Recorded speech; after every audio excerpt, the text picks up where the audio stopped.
Hello, everyone. Today I'm going to talk about Bayesian optimization, what it is, and how you can. What's the theory behind Bayesian optimization? So Bayesian optimization is a strategy to understand a black box function with very few trials. For example, you can see this game on the arcade where you think it's completely luck based, but it's what's going behind is a function which you don't know with respect to time, and based on that particular timing, you might be able to win a big jackpot. But the problem here is that you cannot keep trying because you have limited amount of money. And suppose you just have, say, $10 and you can only play it 2 times. How do you make the best out of it? And that's where you can use Bayesian optimization to use the results you get with the fewer number of trials to understand what's happening behind, to estimate the function, which approximates how well you can get close to the winning. So that's Bayesian optimization and why you need to use Bayesian optimization for such type of use cases. So to understand Bayesian optimization, it is a tool to find the maximum of a function which you do not have access to, as in you don't a function which you don't know how it will look like. And the second point is that it is applicable when evaluating this function is costly. For example, if you're tuning the hyperparameters for a machine learning model, every time you tune it, it takes a lot of time. So every hyperparameter change needs a lot of time. So evaluating that function is costly. So with these two things, if you have an application where it's a you don't know the function and you don't have a closed form solution of that function, and it's expensive to evaluate, you can use Bayesian optimization to understand what the function is with very few number of evaluations. So why is it called Bayesian optimization? It's because it relies on this fundamental Bayes theorem, where we utilize the prior of the function, what we believe the function should be, and the evidence which we observe every time when we sample what's the values we evaluate, and then determine a posterior from that, saying that what the function would look like based on these observations. So and to utilize Bayesian optimization, we need a surrogate model, as in a representation of our actual function, but it is not very a model of the actual function, but which is simple to represent. That's the role of the surrogate model. And over here, the most commonly used surrogate model is the Gaussian process, which says that every point in this region, in this bounds, is represented through using a normal distribution. As in, at each and every point, you have a mean and a variance. And the Gaussian process is like a function with for a given scalar value, you get a mean and a variance. So if you see here on the right, at a point x1, you would get a mean value, which is mu x1, and a variance, which is sigma x1. So this is what you would get from a Gaussian process.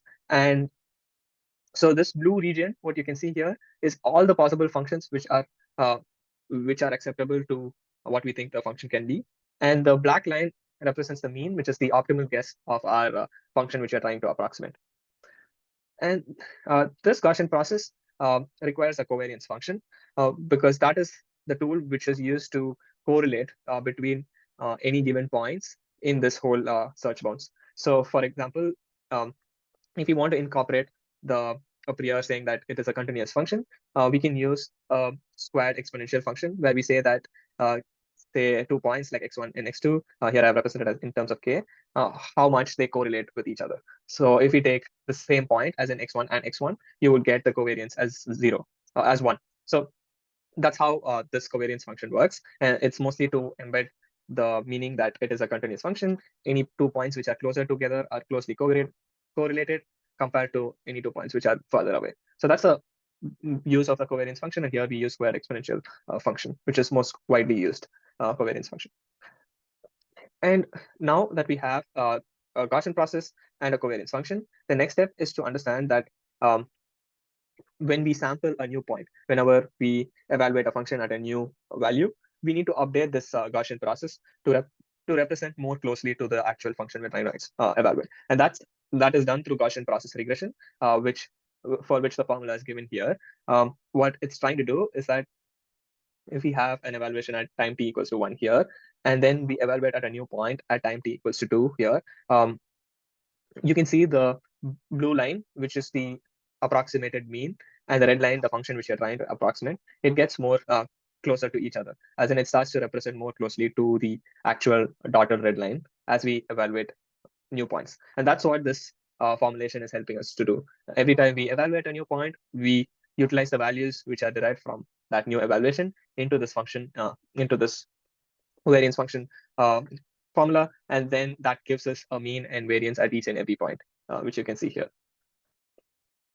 The next thing is that so we know how to do the Gaussian process regression. That is, like, whenever we evaluate a new point, we're able to create a new Gaussian process, which for which the mean closely approximates the actual function. But how do we pick that point where we need to evaluate next? Because we can evaluate at any given point in the search bound, but what would be that next point we need to evaluate, which should give more information about the function which you're trying to approximate? And that's where we use the acquisition function. And this is a function which tells where we need to sample next, so that the new Gaussian process mean is close to the actual function. So here I show that this is the formulation for one of the acquisition function, which is widely used, that is expected improvement. What it tries to do is to create this function shown in green line using the Gaussian process found after evaluating a new point and the maximum point observed so far. So it tries to see which are the points which would give us a maximum improvement, as in terms of we'll get a higher value for the mean, and also we would be exploring areas which we have not explored so far. So it gives a good balance of both exploration and exploitation, which is the fundamental key for this acquisition function. To recap everything, so first we start with initial data, and we calculate the Gaussian process for that. Once a Gaussian process is calculated, we then evaluate the acquisition function. We take the maximum of the acquisition function, and then we evaluate at that point. Once we evaluate at that point, we update the Gaussian process, and through that, we get the acquisition function. And this acquisition function's maximum is used for the next evaluation. And again, the GP is updated.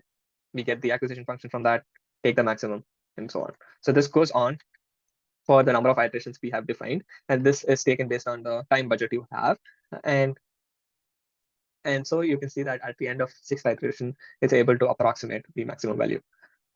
This algorithm is an example where you want to approximate a discrete function. So whatever shown here is for a continuous function, but if you want to do it for a discrete case, what we can do is that we can take the maximum of the acquisition function, which is not in the discrete space, but round it to the nearest integer, and then evaluate the discrete function, and then associate this acquisition function's maximum with the value evaluated. So that's a way you can extend it to discrete cases.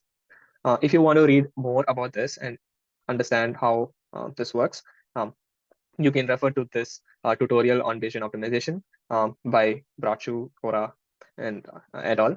So hopefully you have got a good insight into Bayesian optimization, what it is, and how you can use it. Thank you.